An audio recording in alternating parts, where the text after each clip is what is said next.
En esta ocasión vamos a desarrollar el punto 1.5 de la unidad 1, que se titula Del Imperio Romano de Oriente al Imperio Bizantino, concepción teocrática del poder justiniano y su proyecto político exterior e interior. Respecto de la bibliografía, en esta parte introductoria del tema vamos a utilizar el Atlas Histórico de la Edad Media de Ana Echeverría Arzuaga y José Manuel Rodríguez García. Y nuestro punto de arranque es el 395. El emperador Teodosio, en sus últimos momentos antes de morir, divide el imperio entre sus dos hijos, Honorio y Arcadio. A Honorio le corresponde la parte occidental con capital Roma y a Arcadio la parte oriental con capital en Constantinopla. Este imperio va a ser conocido en los siguientes siglos como Bizancio y disfruta de un largo periodo de tranquilidad. El Imperio de Oriente va a dejar de ser Imperio de Oriente para pasar a ser Imperio Bizantino o Bizancio cuando adquiera una fisonomía particular después de recibir muchas influencias tanto de persas como de otros pueblos helénicos que le van dando un particularismo especial. Desde ya la lengua propia de este imperio va a ser la lengua griega.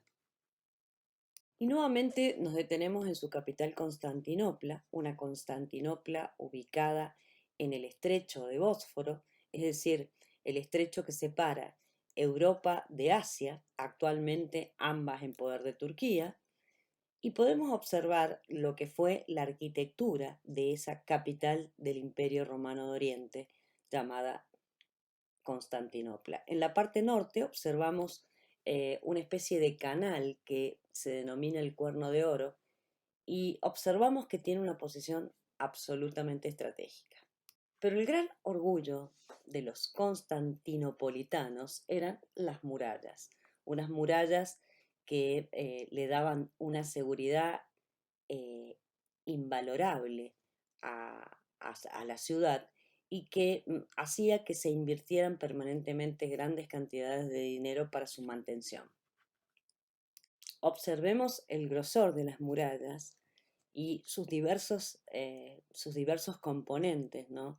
Que hacían realmente sentir que Constantinopla era absolutamente imposible de ocupar. A lo largo del siglo V van a ser dos las dinastías que gobiernan el Imperio de Oriente o Imperio Bizantino, la Teodosiana y la Tracia.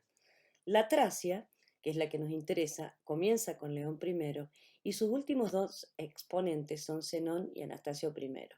En realidad, la historiografía bizantina reconoce como último exponente de la dinastía Tracia a Zenón, porque Anastasio no era de la familia de Zenón, sino que era un funcionario que se termina casando con la viuda de Zenón una vez que éste fallece.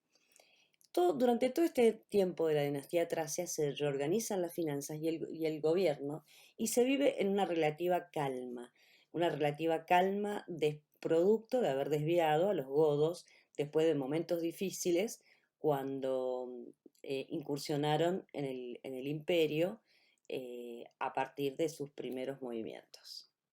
Una pregunta que yo siempre me hacía era la siguiente.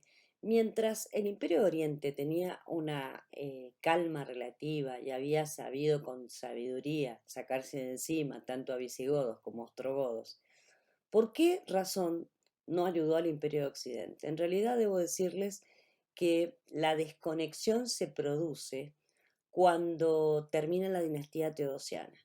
Es como que esos descendientes de Honorio y Arcadio sí se ayudaron, se complementaron, se escucharon, pero una vez que la dinastía Tracia empezó a gobernar, hubo como una especie de compartimentos estancos y cada imperio hizo lo que pudo y como pudo.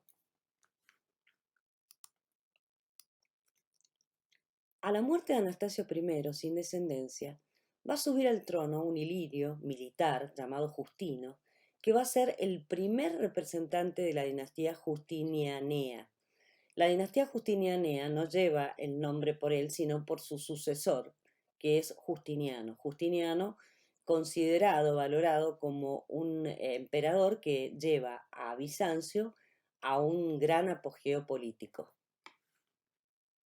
Ahora sí, ubicamos nuestro tema en tiempo y espacio.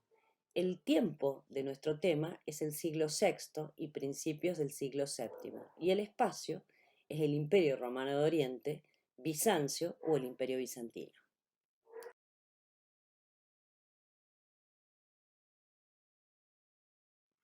Acá les dejo una lista de dinastías que van a gobernar posteriores a la dinastía justinianea, que es la que nos ocupa.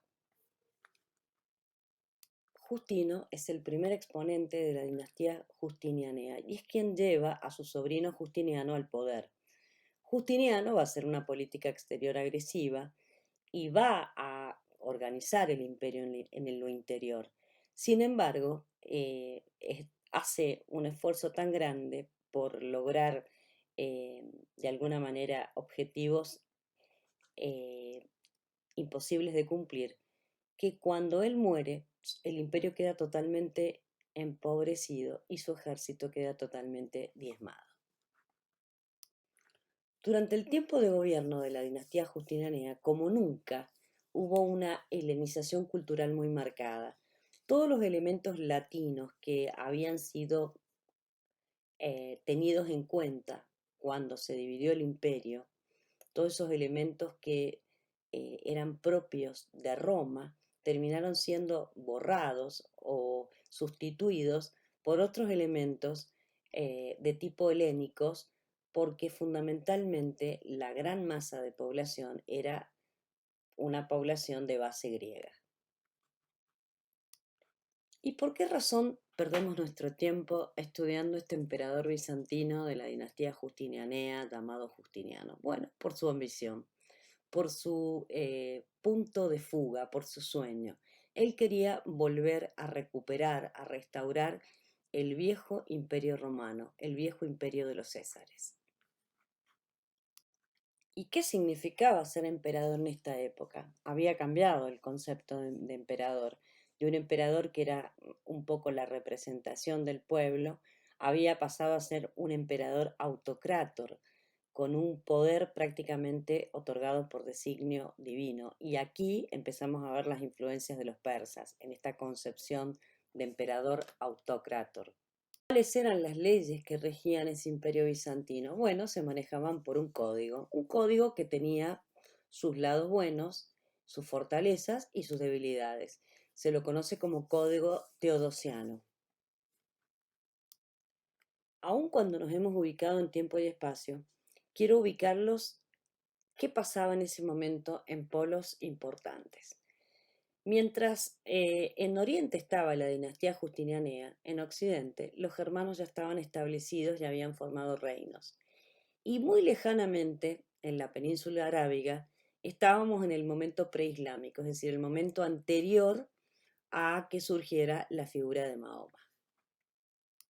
Bueno, ahora con estos conceptos previos estamos en condiciones de disfrutar el proyecto de Justiniano y también de verlo desde un punto de vista crítico.